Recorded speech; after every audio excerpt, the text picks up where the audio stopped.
ये जो सरकारी टीचर हमारे और आपके घरों में जनगणना करते घूम रहे हैं ना, याद रखना आज से 10 साल के बाद इन सरकारी स्कूलों से जो बच्चे निकलेंगे ना, वो इस देश के लिए डिजास्टर साबित होंगे। अल्फा, जेनजी और मिलेनियम पीढ़ियों के बाद आज देश की सबसे वाहियात पीढ़ी पाली जा रही है भारत के सरकारी स्कूलों में। पहले मुझे लगा करता था कि ये जो सरकारी स्कूल के मास्टर हैं ये पढ़ाते वढ़ाते नहीं हैं, बस मोटी मोटी सैलरी ले रहे हैं सरकार से और मौज काट रहे हैं। लेकिन अगर गौर से देखा जाए तो भारत में 7,935 शहर हैं और 6,40,932 गांव हैं। और अगर हम भारत के इलेक्शन कमीशन ऑफ इंडिया और साथ ही 28 राज्यों के राज्य निर्वाचन आयोग की ऑफिशियल वेबसाइट्स को देखें तो भारत में हर तीसरे दिन किसी न किसी गांव या शहर में इलेक्शन, चाहे लोकसभा के हों, विधानसभा के हों, नगर निकाय के हों या पंचायती राज के हों, या चुनाव से जुड़ी प्रक्रियाएं, कहीं रिजल्ट आ रहा है तो कहीं मतगणना चल रही है, कहीं मतपत्र बनाए जा रहे हैं तो कहीं किसी का नाम काटा जा रहा है, कहीं SIR हो रहा है। ऐसे सैकड़ों काम भारत में हर तीसरे दिन किसी न किसी गांव शहर में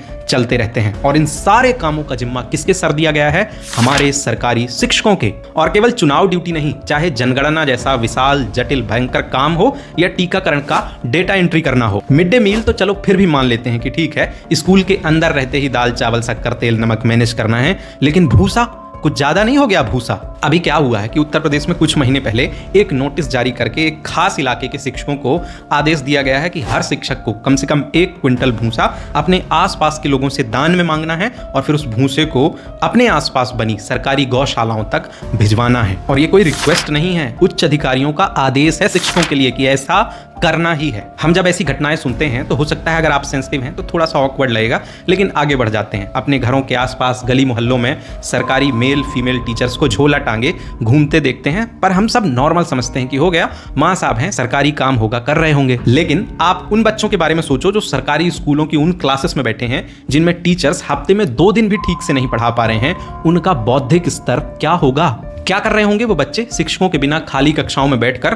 पहले का जमाना कुछ और था, जब अगर कोई शिक्षक नहीं आते थे तो प्रिंसिपल या कोई भी एक समझदार टीचर सबको साथ में बैठा के कोई भी एक्टिविटी कराते रहते थे या कॉमन लेक्चर लेते रहते थे। लेकिन अब आज के टीचर्स ऐसा नहीं करते हैं और बच्चों के पास तो बिगड़ने के इतने सारे रास्ते हो गए हैं कि सरकारी स्कूलों में तो लगभग सभी बच्चे जिनके पास मोबाइल है वो लेके ही जाते हैं। इतनी कड़ाई से चेकिंग वेकिंग नहीं होती है और वहीं बैठकर क्लास में बैठकर टीचर नहीं है तो PUBG खेल रहे हैं, फ्री फायर खेल रहे हैं और भी ऐसी चीजें उस मोबाइल में कर रहे हैं जो उन्हें उस क्लास में बैठ के उस उम्र में नहीं करनी चाहिए। अभी तो इन बच्चों को भी मजा आ रहा होगा कि ठीक है यार, माँ साहब नहीं आ रहे हैं, हमें मौज मस्ती करने का मौका तो मिल रहा है। लेकिन 5-10 साल के बाद जब इनकी स्कूलिंग पूरी हो जाएगी और इन्हें रियल नॉलेज की, ज्ञान की जरूरत पड़ेगी, तब ये लोग समझ नहीं पाएंगे कि हम किसे दोष दें, हमसे क्यों कुछ नहीं बन रहा है। क्योंकि असल मामले में हम सब दोषी हैं। जब शिक्षकों से ऐसे फिजूल काम कराए जा रहे हैं तब ना ही कोई शिक्षक, न शिक्षकों का संघ बुलंदी से आवाज उठा रहा कि हम लोग नहीं करेंगे ऐसे फालतू के काम, और ना ही वो पेरेंट्स आवाज उठा रहे हैं जिनके बच्चों का भविष्य बिगड़ने वाला है, जिनके बच्चे सरकारी स्कूल में ही पढ़ रहे हैं, उनके मुंह से भी कुछ नहीं निकल रहा है। और बेचारे उन मासूम बच्चों को तो समझ ही नहीं है कि उनके फंडामेंटल राइट टू एजुकेशन का हनन करके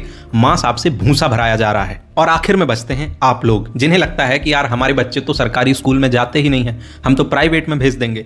फिर हम क्यों बोल के बुरे बने? जब इस देश में बड़े बड़े लोग, खान सर जैसे बड़े लोग बोल के मुसीबत में आ जाते हैं तो आप लोग भला क्यों ही बोलना चाहेंगे? आप लोग बोलो या ना बोलो, पर मैं जरूर बोलूंगा कि शिक्षकों को पढ़ाने दिया जाए। उन्हें जिस बात का पैसा मिलता है उनसे मैक्सिमम वही काम कराया जाए। मैं ये भी जानता हूं, ये भी मानता हूं कि बहुत सारे शिक्षक ऐसे भी हैं जिनसे अगर फालतू काम नहीं कराया जाए, केवल पढ़ाने को बोला जाए तो उसमें भी बेईमानी करेंगे, नहीं पढ़ाएंगे, मक्कारी करेंगे, तो उनको उनके हिसाब का दंड दिया जाए, वेतन रोक लिया जाए, प्रमोशन नहीं दो, आप उनके डिपार्टमेंटल स्तर पर उन्हें दंड दो, पेनाल्टी लगाओ। लेकिन ये बिल्कुल नहीं करना चाहिए कि चलो तुम मक्कार हो तो अब पढ़ाओ ही मत, अब भूसा रखो, अब वोटर लिस्ट बांटो, अब चुनाव कराओ, अब टीकाकरण किसको वैक्सीन लग गया है इसका डेटा एंट्री करो। ये बिल्कुल नहीं करना चाहिए। मुझे लगता है कि ये समस्या बहुत गंभीर है, इस पर बात होनी चाहिए, चर्चा होनी चाहिए और इसका समाधान निकालना चाहिए। आप मुझे कमेंट में बताओ कि क्या टीचर्स से ऐसे फिजूल काम कराना चाहिए या नहीं। और अगर आपको हमारा ये वीडियो पसंद आया तो आपको ये वाला वीडियो भी जरूर पसंद आएगा, जिसमें हमने बात की है कि आखिर क्यों इस देश में व्रत को सही तरीके से नहीं रखा जाता है, व्रत के क्या महत्व हैं, क्या विज्ञान में व्रत के बारे में बताया गया है। सब कुछ हमने इस वीडियो में डिटेल में डिस्कस किया है। यहां क्लिक करो और पूरा देख लो। शुक्रिया।